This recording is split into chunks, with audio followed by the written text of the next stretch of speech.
বন্ধুরা, কেমন আছো সবাই? আশা করি সকলেই ভালো আছো। আজকে তোমাদের সঙ্গে তোমাদের অতি প্রয়োজনীয় বিষয় অর্থাৎ 2021 সালের ইংরেজি দ্বিতীয় পত্রের সাজেশন। এটি 2021 সালে যারা পরীক্ষার্থী আছো তাদের জন্য ফাইনাল সাজেশন এবং 2022 সালে যারা আছো তাদের জন্য একটা দিক নির্দেশনা। এবং 2022 সালের পরীক্ষার্থীরাও যথারীতি এটা অনুসরণ করে পড়াশোনা তৈরি করতে থাকবে। যদি 2022 সালের আগে এই সাজেশনের সঙ্গে কিছু যোগ বিয়োগ করা হয় সেটা আমি তোমাদেরকে যথাসময়ে জানিয়ে দেবো ইনশাল্লাহ। তাহলে চলো আজকে শুরু করা যাক।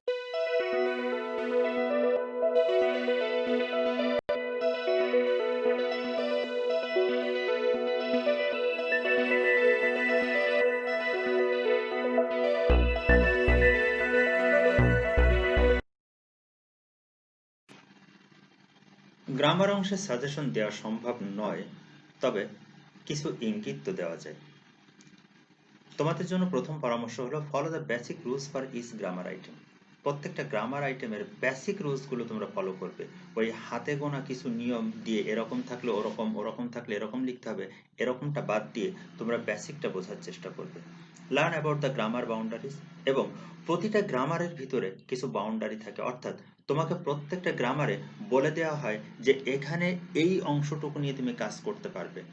যেমন মনে করো তুমি ভয়েস চেঞ্জ করতেছো, এখানে তুমি মাত্র 3টা আইটেম নিয়ে কাজ করবে, সাবজেক্ট, ভার্ব এবং অবজেক্ট। এর বাইরে বাকি যে উপাদানগুলো থাকে সেই উপাদানগুলো কিন্তু তুমি কখনোই টাচ করবে না। ন্যারেশনের ভিতরে সেরকম কিছু সুনির্দিষ্ট শব্দ থাকে যে শব্দগুলো শুধুমাত্র ন্যারেশনে পরিবর্তন হতে পারে, কিন্তু আমাদের স্টুডেন্টরা কি করে, তারা এই উপাদানগুলোকে বাদ দিয়ে অন্য উপাদানগুলো নিয়ে অহেতুক নাড়াচাড়া করতে যেয়ে পুরো গ্রামারটাকে নষ্ট করে দেয়। এজন্য তোমরা সেই গ্রামার বাউন্ডারিজ গুলো জেনে নেবে, আর এগুলো জানার জন্য তোমরা আমার ফেসবুক পেজ ফলো করতে পারো। Exercise board questions from 2016 to 2019, 2016 থেকে 2019 সাল পর্যন্ত বোর্ড কোশ্চেন গুলো তোমরা সবাই ফলো করবে, এবং অবশ্যই অবশ্যই কিভাবে তুমি খাতায় উত্তর লিখবে সেই অ্যান্সারিং প্যাটার্নস গুলো তোমরা অবশ্যই অবশ্যই খেয়াল করবে। ঠিক আছে? এখানে অ্যান্সারিং প্যাটার্ন সম্পর্কে আমি একটু ইঙ্গিত তোমাদেরকে দিতে চাই। প্রোনাউন রেফারেন্সটা তোমরা সম্পূর্ণ প্যাসেজটি তুলে লিখবে। অনেক সময় স্টুডেন্টরা শুধুমাত্র হি পাশে টান দিয়ে লেখে দে, এরকমটা থাকলে কিন্তু কখনো উত্তর হবে না সেটা, এবং সেখানে নম্বর পাওয়ার জন্য কোনোভাবেই সেটা বিবেচিত হবে না। তোমাকে অবশ্যই সম্পূর্ণ প্যাসেজটি তুলে লিখতে হবে। পাংচুয়েশনের বেলায় একই কথা, তোমাকে অবশ্যই পুরো প্যাসেজটি তুলে লিখতে হবে, এবং উভয় প্রশ্নের ক্ষেত্রে তোমরা যে অংশটুকু পরিবর্তন করেছো শুধু তার নিচে আন্ডারলাইন করবে। মডিফায়ার্স এর ক্ষেত্রে 27টা মডিফায়ার্স রয়েছে, অ্যাডজেক্টিভাল এবং অ্যাডভার্বিয়াল, টোটাল 27টা। এই 27টা মডিফায়ার সম্পর্কে তোমরা শিখবে। হাতে গোনা 4-5টা করলে সেগুলো কিন্তু তোমাদের জন্য যথেষ্ট হবে না। সেন্টেন্স কানেক্টর, এই সেন্টেন্স কানেক্টর অ্যান্সার করতে যে অনেক student firstly, secondly, thirdly, moreover, however এভাবে গতানুগতিক মুখস্থ কয়েকটা লিখতে শুরু করে, কিন্তু আসলে এগুলো কখনোই সঠিক উত্তর হতে পারে না। সুতরাং তোমরা এখানে সাবঅর্ডিনেটিং কনজাংশন, কোঅর্ডিনেটিং কনজাংশন এবং কনজাংটিভ অ্যাডভার্ব এগুলো সম্পর্কে তোমরা অবশ্যই জেনে নেবে। এবং সিনোনিম অ্যান্টোনিম লেখার সময় তোমাকে অবশ্যই অবশ্যই যে প্যাসেজটি দেওয়া আছে সেখানে কন্টেক্সচুয়াল মিনিংটা কি আছে সেটা তোমাকে অবশ্যই ফলো করতে হবে। যেমন মনে করো আই লাইক ইট, এখানে এই লাইকের যদি বিপরীত লিখতে বলা হয় তাহলে ডিসলাইক, কিন্তু the boy is like his father, এখানে যদি বিপরীত লিখতে বলা হয় তখন কিন্তু আনলাইক। কেন? কন্টেক্সচুয়াল মিনিং অনুসারে। আশা করি তোমরা এই বিষয়গুলো সতর্কভাবে খেয়াল করবে। এবার আসো রাইটিং অংশ। প্রথম পাঠের মতো এখানেও আমি আমার রাইটিং বিষয়গুলোকে 3 ভাগে ভাগ করেছি। প্যারাগ্রাফের প্রথম অংশ অবভিয়াসলি মেমোরাইজ, অর্থাৎ এইখানে যে প্যারাগ্রাফগুলো দেওয়া আছে 11টা paragraph, book fair, tree plantation, price hike, moonlit night, কোভিড-19, environment pollution, uses and abuses of Facebook, dowry system, rivers of Bangladesh, online education system, uses and abuses of internet, এই 11টি প্যারাগ্রাফ তোমরা অবশ্যই অবশ্যই মুখস্থ করবে। প্যারাগ্রাফের দ্বিতীয় অংশ এক্সট্রা অন, এখানে কিপ দ্য পয়েন্টস, অর্থাৎ এগুলো তোমরা পয়েন্টস গুলো দেখবে কোন কোন পয়েন্টের উপরে প্যারাগ্রাফটা লেখা হয়েছে। Bangabandhu satellite 1, our national flag, air pollution, water pollution, your college library, our liberation war, keeping in good health, culture, over eating, a rainy day, an ideal student. একটা জিনিস মনে রেখো, যেগুলো তোমরা মুখস্থ করছো না সেগুলো তোমরা 2-3 বার করে রিডিং পড়বে। কারণ বিষয়টি সম্পর্কে যদি তোমার একেবারেই জানা না থাকে তাহলে তোমরা কিন্তু লিখতে গেলে তোমাদের জন্য সমস্যা হবে এবং তোমরা সেটা সঠিকভাবে লিখতেও পারবে না। এবং আবার আমি তোমাদেরকে বলে রাখি যে প্যারাগ্রাফ লেখার ক্ষেত্রে একটা লিখলে 50-60টা লেখা যায় এরকম কোনো ছক ব্যবহার করে কখনোই তোমরা প্যারাগ্রাফ লিখবে না, কারণ সে ধরনের প্যারাগ্রাফ কখনোই বোর্ড পরীক্ষায় কোনো নম্বর পায় না। এখানে আরেকটা কথা বলে রাখি, অনেক স্টুডেন্ট এই প্যারাগ্রাফের নামটা লিখে প্রশ্নের কোনো প্যাসেজ থেকে বা গ্রামারের কোনো অংশ থেকে নিয়ে সেখান থেকে লেখা শুরু করে দেয়। তোমাদের কি ধারণা স্যাররা প্রশ্নটা পড়েন না? আচ্ছা, যাই হোক, তৃতীয় অংশে রয়েছে জাস্ট রিড টুয়াইস, দুইবার তোমরা পড়বে। Day labourer, street hawker, tea hostel, railway station, physical exercise, importance of learning English, uses and abuses of satellite TV, prize giving ceremony, college canteen এবং a memorable event in your life. খেয়াল করো, এই প্যারাগ্রাফগুলো কিন্তু তোমরা অষ্টম শ্রেণী থেকে দশম শ্রেণী পর্যন্ত ফ্রিকুয়েন্টলি তোমরা এগুলো পড়ে এসেছো, অর্থাৎ এসএসসি লেভেল পর্যন্ত যে প্যারাগ্রাফগুলো তোমরা পড়েছো, মুখস্থ করেছিলে, সেগুলো আবার একবার রিভিশন করবে, কারণ সেগুলোও কিন্তু এইচএসসি পরীক্ষায় আসতে পারে। অ্যাপ্লিকেশনের সাজেশনের প্রথমে আমি তোমাদেরকে যে কথাটা বলবো সেটা হলো অ্যাপ্লিকেশন একটা অফিসিয়াল লেটার, সুতরাং এখানে বক্তব্যের চাইতে স্ট্রাকচারটা অনেক বেশি জরুরি।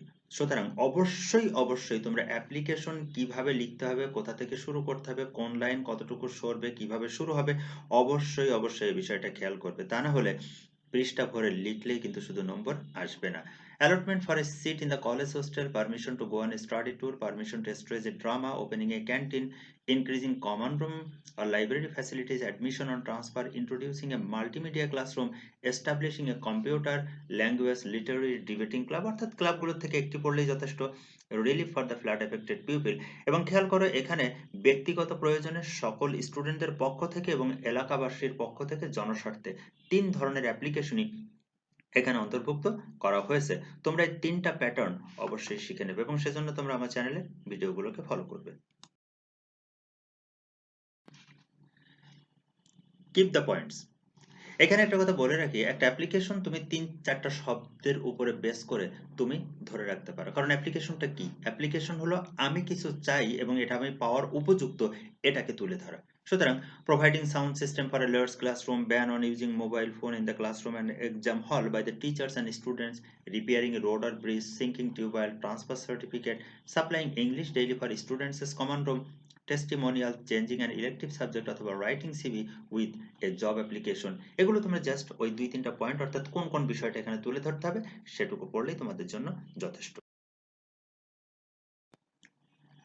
রিপোর্ট রাইটিং স্টুডেন্টদের জন্য আরেকটা জটিল বিষয়। এই বিষয়টাকে সব থেকে বেশি জটিল করেছে আমাদের বাজারে প্রচলিত বইপত্রগুলো।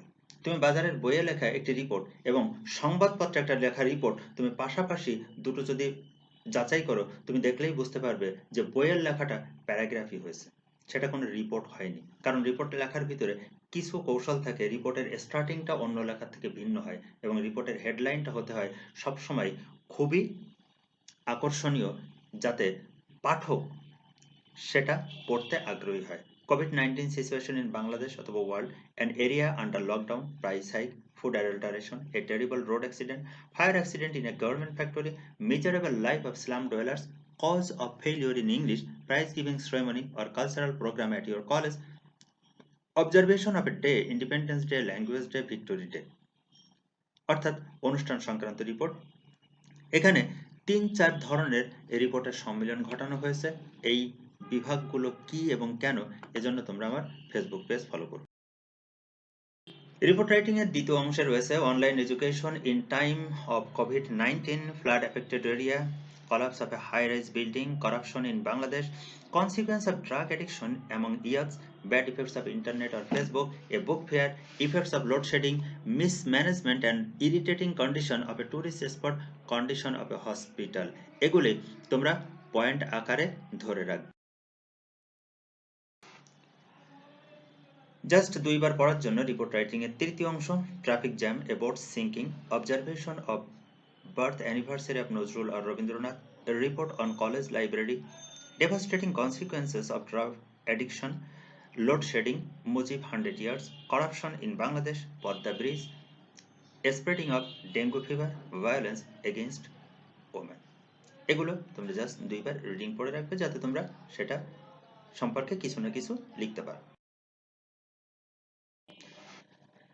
এবার আসা যাক আমাদের সাজেশনের সবচাইতে গুরুত্বপূর্ণ অংশ, অর্থাৎ কম্পোজিশন বা essay writing. Population problem in Bangladesh, importance of reading newspaper, patriotism, female education, students and social service, duties of students, wonders of modern science, impact of climate change in Bangladesh, aim in life, journey by boat অথবা train, your childhood memories অথবা memorable day in your life. Essay writing সম্পর্কে আমি তোমাদেরকে একটা কথা বলে রাখি, অহেতুক 7 পৃষ্ঠা 8 পৃষ্ঠা বড় করতে হবে এমনটা নয়, সর্বোচ্চ 3-4 পৃষ্ঠা লেখাই যথেষ্ট। 2 পৃষ্ঠা 2.5 পৃষ্ঠা লিখলেও চলবে, তবে লেখাটা যেন শুদ্ধ হয়। শুধুমাত্র ওই কিছু অক্ষর কিছু শব্দ পাশাপাশি লিখে পৃষ্ঠার পর পৃষ্ঠা ভরে যাব, এটাতে কিন্তু কখনোই ভালো মার্কস আসে না। সুতরাং তোমরা এটা লেখার সময় খেয়াল রাখবে যে অহেতুক বড় করার তোমার কোনো প্রয়োজন নেই, তোমার লেখাটা যেন মানসম্পন্ন হয়, অর্থাৎ অর্থপূর্ণ হয়। আরেকটি কথা, কম্পোজিশন লেখার সময় ইন্ট্রোডাকশন, হিস্ট্রি এ ধরনের পয়েন্টের নামগুলো উল্লেখ করতে হবে না। তোমরা কখনোই পয়েন্টের নামগুলো উল্লেখ করবে না, কারণ পয়েন্টের নাম যদি উল্লেখ করো তখন যাচাই হবে তুমি কি লিখেছো কি লেখো নাই, কোনগুলো বাদ গেছে কোনগুলো ঘাটতি আছে সেগুলোই ধরা হবে। কিন্তু এগুলো পয়েন্টের নাম যদি তুমি না লেখো তাহলে এক্সামিনার দেখবেন তুমি কি লিখেছো, তার উপরে তোমাকে মূল্যায়ন করবেন। কম্পোজিশনের দ্বিতীয় অংশ, your favorite personality, the person you like most, uses and abuses of internet, deforestation and its consequences, value of time, your favorite hobby, danger of drug addiction, unemployment problem in Bangladesh, the season you like most, digital Bangladesh।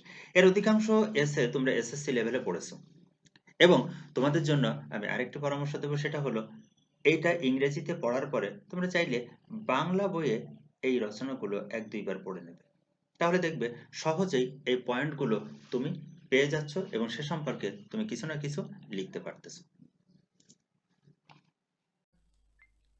তো বন্ধুরা, আজ এই ছিল সব।